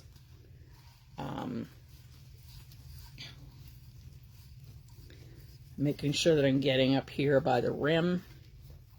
So I like to go this way. Some people only ever just go in the one direction. Making sure you're pulling it down. You can actually feel the spots that you miss, and you can actually feel where there is an excess of the epoxy. So under your gloved hand, like as you go, and I like tangrams to show, because what I'm doing is I'm basically swiping each line here and looking for consistency, and then coming back up from the bottom and over the edge. And again, some people go fast, some people go slow. The more experience that you have, the faster that you will move. I have a piece of foil flake on my cup, which is not what I want. Okay. All right. There we go. That is done. This is an ultra fine layer. Now, you can do this for your first coat. You can do this for your final coat, however you want to do it. And then you're going to put it onto your turner. Okay. So now you're going to notice here that as I'm pulling, I'm getting a few little, I have some like, what do you call it? Like little matte areas almost. So what that is there's some little bubbles happening here, but if I pull my finger across it, it just pops those bubbles. You do want to look at your work when you're doing it, because you would be surprised how many times you can prevent problems by being kind of like being diligent, paying attention to what's happening. And then if you look at the bottom here, it's nice and covered. And make sure you get your rim around here as well. And then what I do is I kind of like rest my finger there. I'll pop it onto my turner, line it up, and then I'll just take my hand and where I had my fingers, just give it a quick wipe. And then you're going to hit it with your heat source once you put it on your turner. So I'm going to go pop this onto the other turner. No, I'm not. I guess I'm going to put it right here. Okay. And I will show you how. All right. So we've covered a lot today on this. Oh, I hate this thing. Okay.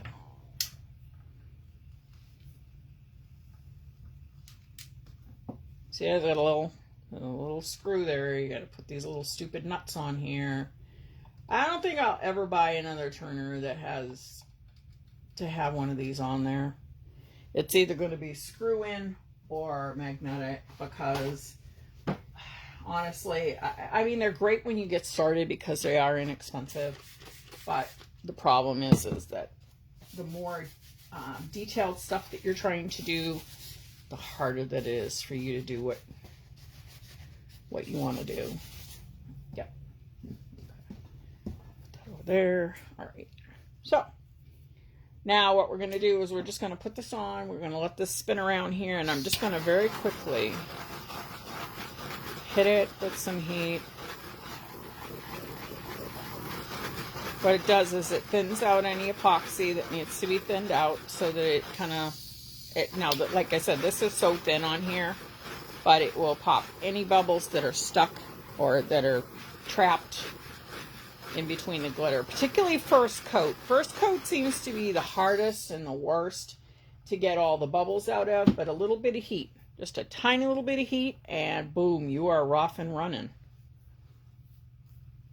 This is also so thin that what you could technically do is what's called the hang method, where you're putting it on super thin like that. Like I said, it's just such a tiny little amount of epoxy that you're pulling down over it. And then what you would do is you would put it on like a drying rod and just set it off to the side. This tanagram I did live a couple of months ago in the group. I just hadn't gotten a chance to epoxy it. But you can't tell where the old stuff, where the other one was that started to set up. And it wasn't to the point of like being so hard that it wasn't moving. It was moving. It was just starting to stick, and I knew that I would not have enough time to do the whole cup. But that is something that you will learn over time, and as you get used to doing cups, you'll learn how your epoxy works, and it gives you signals when it's getting too hard, when you haven't mixed enough, when you have mixed enough. If you pay attention to those signals, you're going to have less problems with your cups. All right, let me just check my little list here and see where we're at. Okay, so the other thing that I do want to show you guys today, and I have a bunch of epoxy left over. Hang on just one second. I'm going to just go throw this on my other cup, because I have a cup and it's only taking a second. And I'll talk to you while I'm over there, but you won't be able to see me. I wanted to show you guys how to fix some problems, and I want to show you how to do a sand on the epoxy.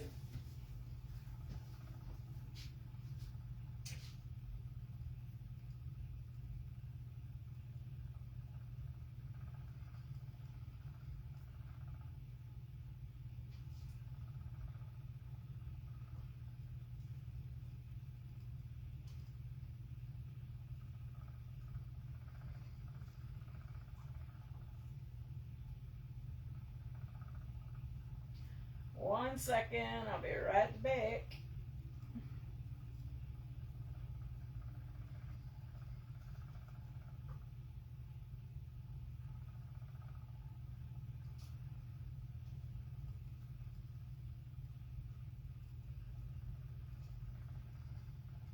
I hate wasting epoxy.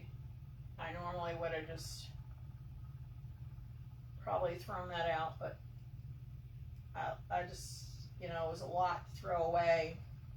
All right, so that's all set.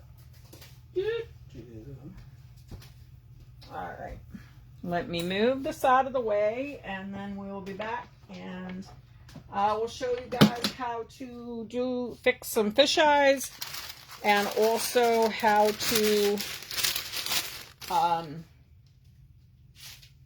deal with sticky wet cups.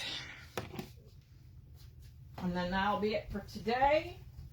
And we will continue next week. And I have some cool stuff next week for you too.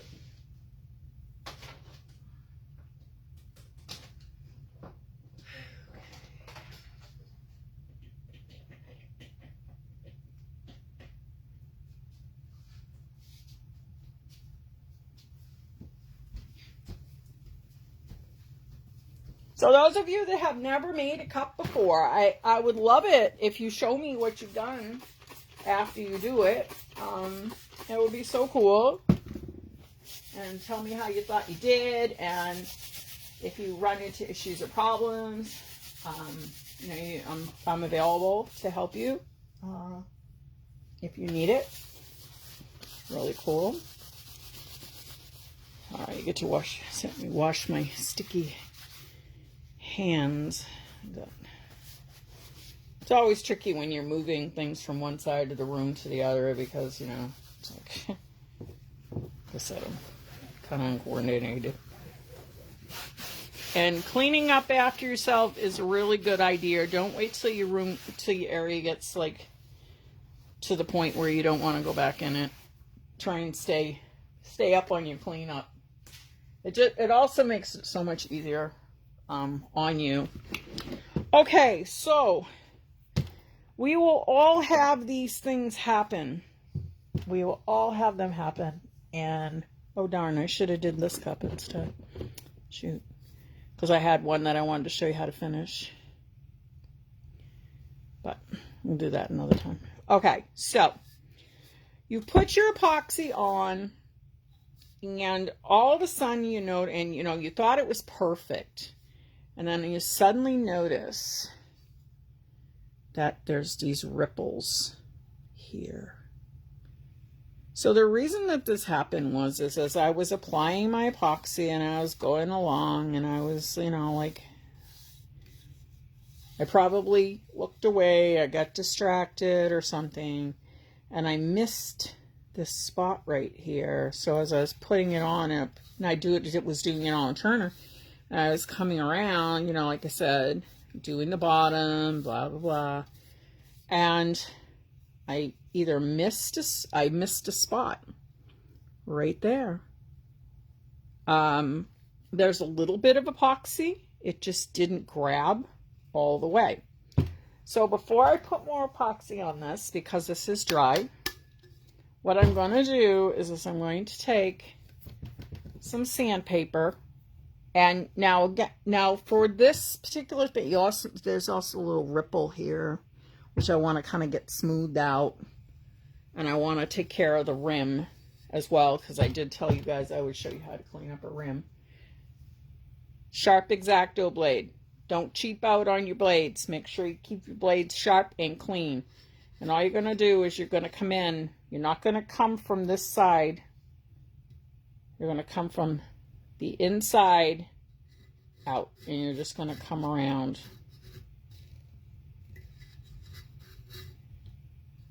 And you're going to peel off.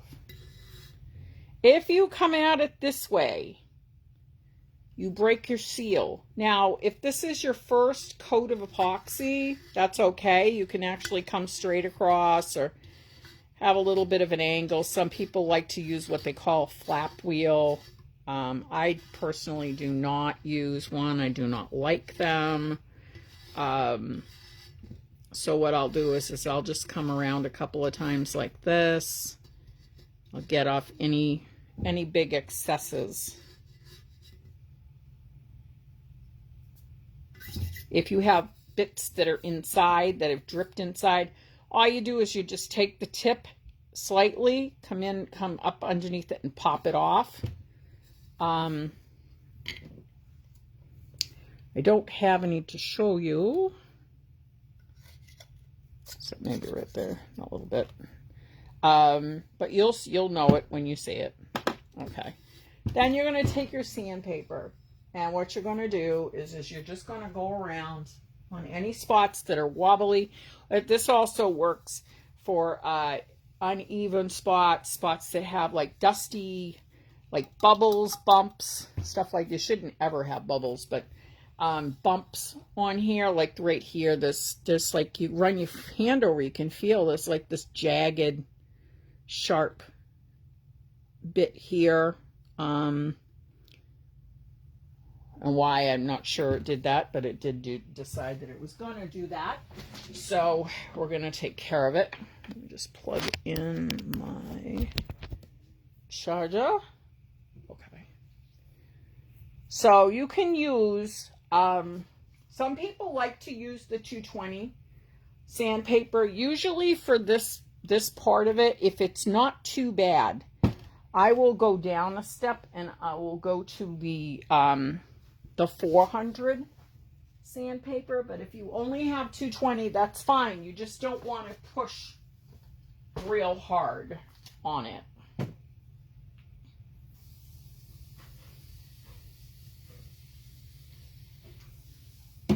Now, you will notice when you sand that what it does, I'm not putting a lot of pressure here. I'm just putting a light pressure on here. You will notice that it turns sort of white. Don't worry about that. All that is the dust. And I'll feel my cup and say, okay, where else do I need to go? You can actually see this better now that I've sanded it. You can see where those spots are. So I'm just going to sand this down just a little. The rest of the cup feels good. Maybe right there. You can always tell too when you sand over it, because you see how it makes these white like spots? You can see where those were your problem areas. Again, very lightly. Let your hand do the work for you. You don't need to put a lot of pressure on here. Come in at it. I always go around the bottom just because I want to make sure that there's no ripples. And now I'm going to do the rim. And so by doing the rim, there's many different ways to do it. You can come in here with your sandpaper like this. If it's not too bad. If it is bad, though, what I found is I got a little hand sander. It works like a charm. It's just so good. It's like... Okay. I know, and you like the first time you do this, you'd be freaking out because it's like, oh my God, what did I do to my cup? It's all white. Is it gonna shine back up again? Is it gonna be okay? Yes, it's gonna be just fine when you put your next coat of epoxy on. But before you do that, you want to make sure you get all that dust off. And that's where that microfiber towel comes into play. So more so than just doing it with, because I did so much. So what I want to do is this. I'm going to take my microfiber towel, and first I'm just going to wipe it all down.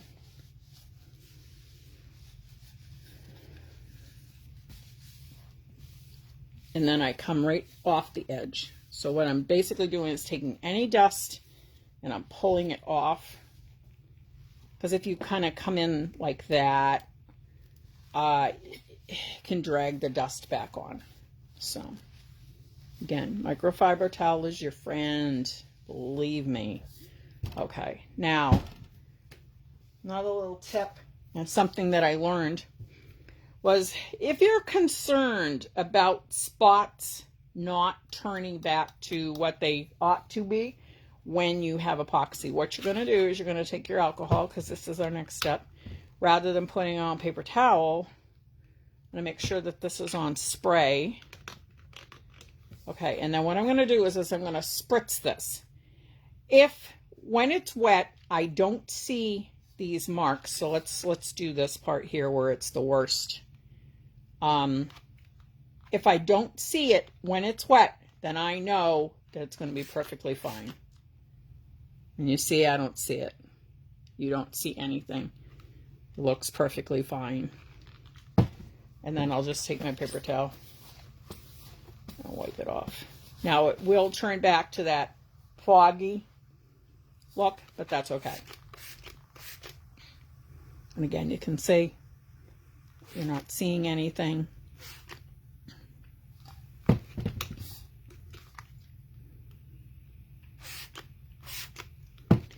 So we know that once we put our final coat of epoxy on here, this is going to be beautiful. So that's one easy way to fix problem areas. And we all have them. It's going to happen, guys. There is no way.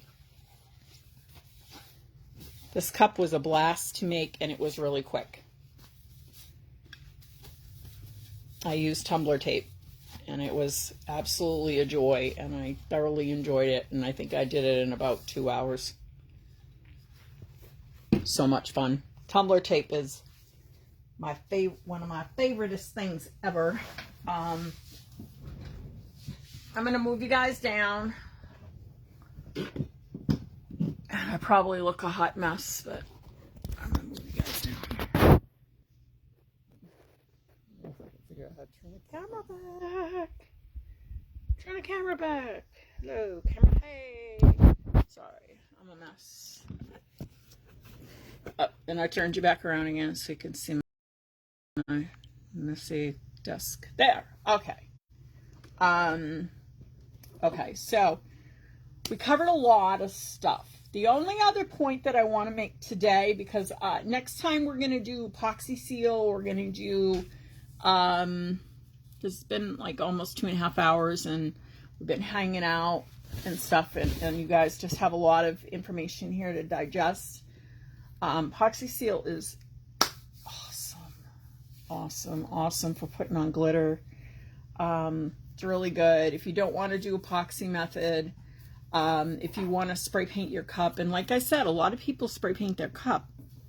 So when you're spray painting, it really becomes problematic in the winter time because it's cold outside, and then you run into all these problems with spray paint where it can like mess up, it can do drips, and it's just, and it's cold out, and it's just not, or raining, even worse.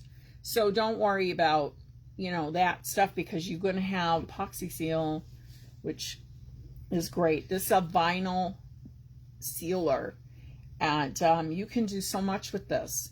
Anything that you do with Mod Podge, you can do epoxy seal. It's super good. I'm not kidding. It's super good. Really easy to use. And what else was I going to tell you guys?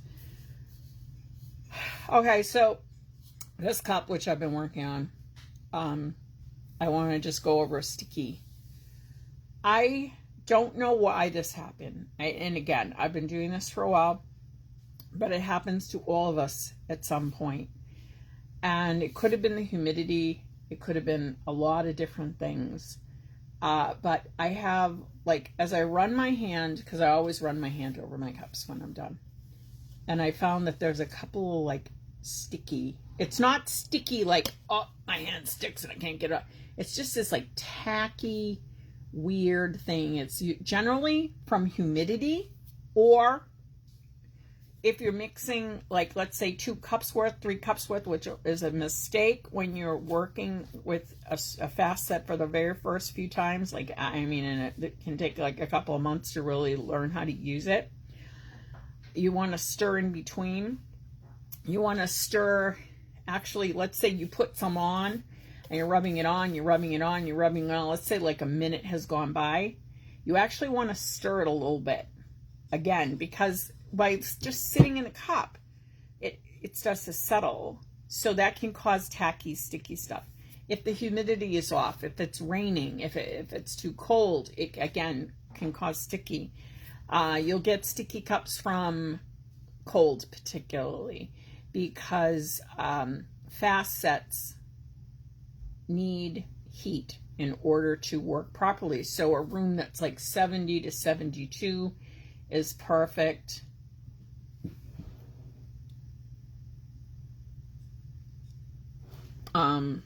So I have a couple of little areas, just a couple that have a little sticky tackiness to them here. And sometimes by letting it sit a day or two, it takes care of the problem, and it goes right away. Like there's no issues, there's no problems. Maybe it just needs a little bit more time to dry. Who knows? I don't know. I don't know why it happens. So what I do is I take my sandpaper again, and I'm going to sand my cup just like I sanded, like you just watched me sand.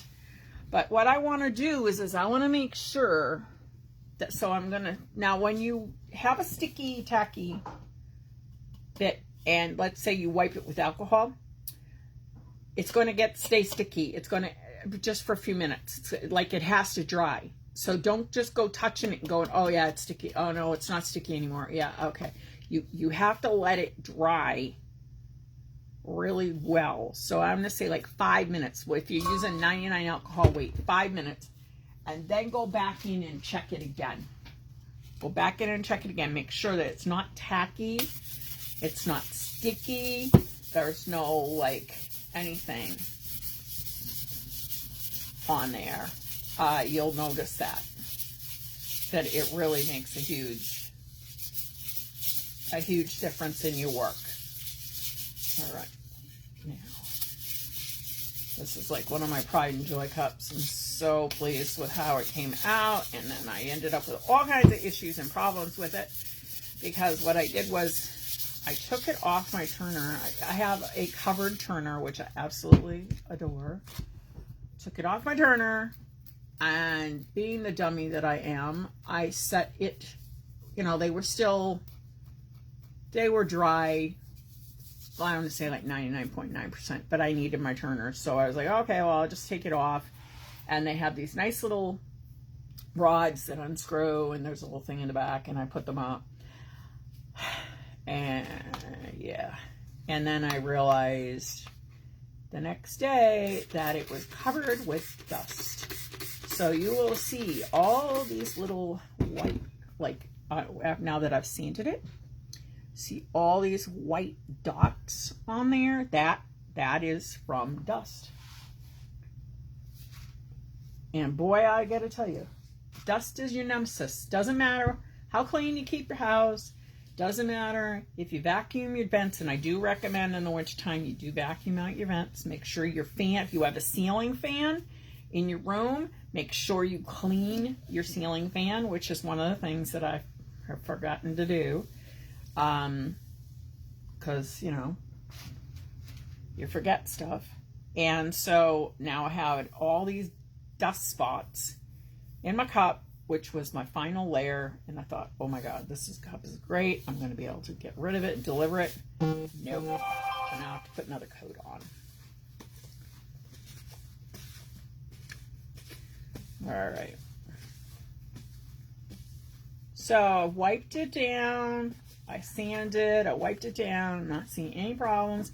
And now this baby is ready to go on the turner. Now I'm going to let this sit for, like I said, 5 minutes. And then I'm going to check it to make sure it's not tacky, sticky. There's no weird spots on there. Sorry, it doesn't take a whole lot of sanding. It's just a little bit. But you will also notice that when you sand, you will find that when you have a tacky area, there's a lot of resistance when you're going over it. It's almost like it wants to skip. So you just want to keep lightly go. Don't come at it with a vengeance, like where you're like, you know, just come at it lightly and keep going at it. With that, those sticky back sandpapers are amazing, like totally awesome. All right, so I'll take 5 to 10 minutes of questions, and then we're going to round up and finish up, guys. So I hope you guys enjoyed this, first of all, and that you learned a whole bunch. And again, like I said, this class is really geared for newbies, but it will help you. It will help you with your cups. It will help you do better. Okay, so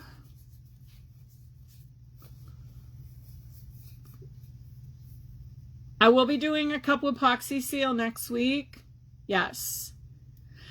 Okay. We're going to talk about this really quickly, but yes, I will be using epoxy seal on a cup. I will be doing epoxy seal, and I will be doing sealing like over glitter with it as well. Okay, so when we're talking about double-sided adhesive, there is a lot of again, this is like to be politically correct and everything. Okay, so there is only one tumbler tape. It is trademarked by Nicole Kemper from KK Custom TNT. It is it is similar to, but not cat scratch paper. I did a lot of research. I extensively researched this double-sided adhesive stuff. I got 4 different types. I got, and two of them were actual, what they call cat scratch paper. One of them jammed my machine so bad that I thought I was going to lose my machine. That they are not, cat scratch paper is not designed to be cut in your Cricut or your Silhouette. So you do run a risk because it's thicker. The adhesive is different on it. Now when you're learning, if you want to take a chance, that's one thing. There are several companies after Nicole came out with tumbler tape that duplicated her product. So you will see multiple different types of double-sided adhesive tapes out there. Some of them are knockoffs on tumbler tape. Some of them are actual cat scratch stuff that you would, cat deterrent paper that you would put up for your kitties. So some of the things about tumbler tape is, number one, it was designed to give you good glitter coverage, single coat glitter coverage. A lot of the cat scratch papers, you will not get good coverage. Just, I don't know why, but it's like it's splotchy. There's almost like some places have more glue, other places have less glue. This is more even coated. Super good, guys. I'm telling you. And again, I will never recommend something that I haven't used myself, that I don't highly believe in. It's like, just like my tumble epoxy products, my glitter people that I like.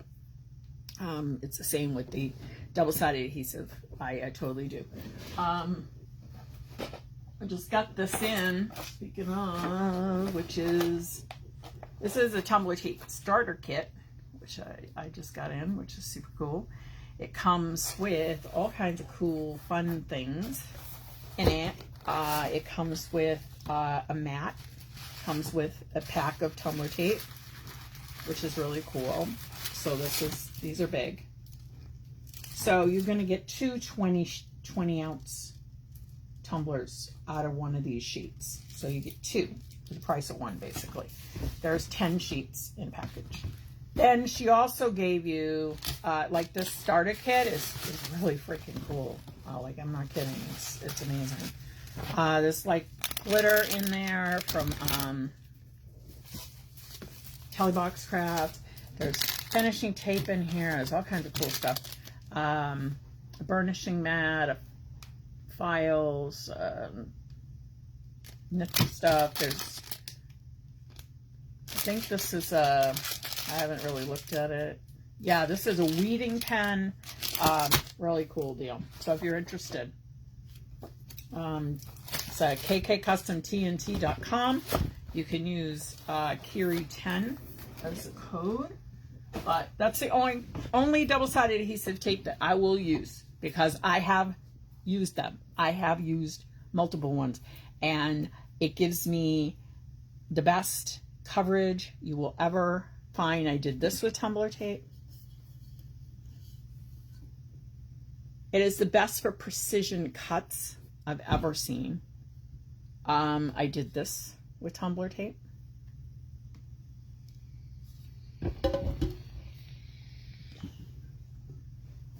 I did this with tumbler tape.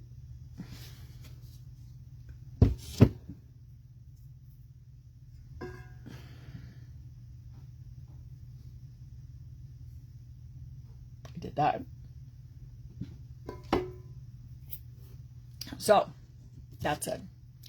It's also easier to put on than regular cups. So that's all I'm going to say about it for right now, because I am going to be doing some stuff with tumbler tapes. But if you're interested in double-sided adhesives, I highly recommend that you check them out. Like I said, as far as, and you can also buy it on Amazon, but you cannot use the code. But what was the other thing I was going to say about it? There was something else that I was going to say about it, but I don't remember. Anyhow, it's good stuff. And it's super easy to use. And we will be doing some design classes as well. So I will be covering how to design your own design for tumbler tape, or you could use vinyl. You could use vinyl with it, which will be really cool. All right, let me see here. Sticky back sandpaper I got on Amazon. It comes in a big roll, so you kind of want to decide, well, what grit am I going to use? The most popular grit is 220. That will do all of your primary sanding on your cup. It will also do heavy sanding as far as like, first coat going over chunky glitter, smoothing things out, getting it really nice.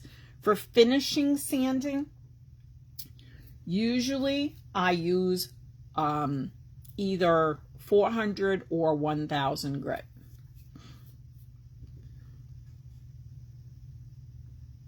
Okay. If you ask me a question and I have not addressed it, please ask me again. Who's making sad faces?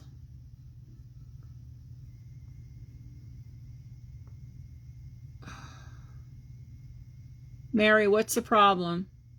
Making a mad face.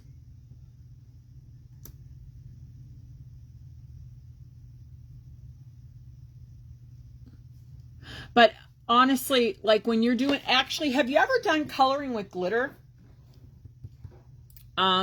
Which is what I used to call it, where you would take like Mod Podge or tack it.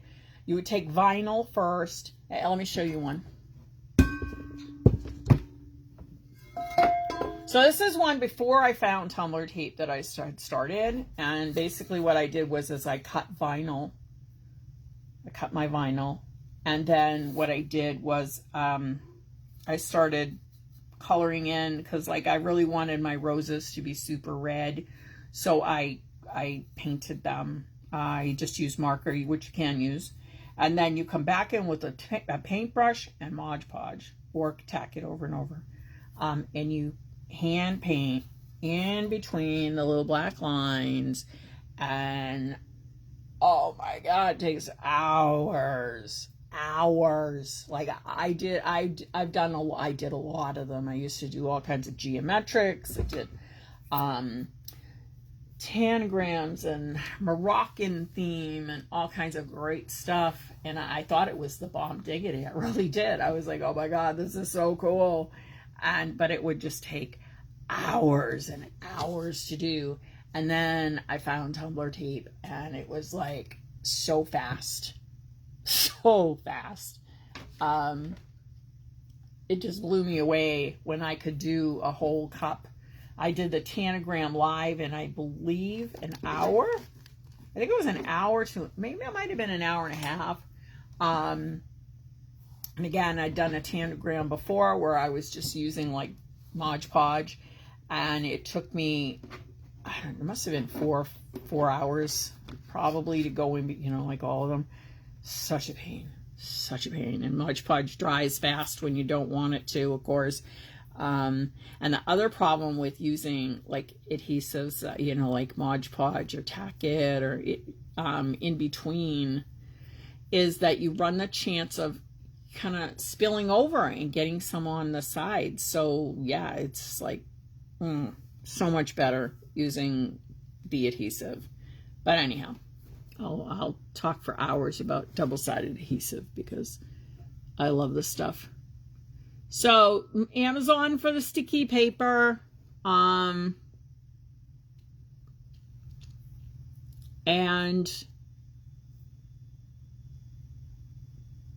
this video will be saved. I will also post it to my YouTube just in case Facebook decides that it's going to delete it, because that's what's happened. I've lost some really good tutorials that I've done because Facebook, I don't know, they just get dumb sometimes, and or some idiot will go and report it as, like, I don't know, like offensive, which is crazy, but I mean, why would it be offensive? Learning how to glitter a cup, but some people will like that. But they'll just delete stuff. So that's why I moved everything over there. There's nothing else there. It's just tutorials. So If you guys have questions, please feel free to ask. If you guys, we have a chat group going in the messenger.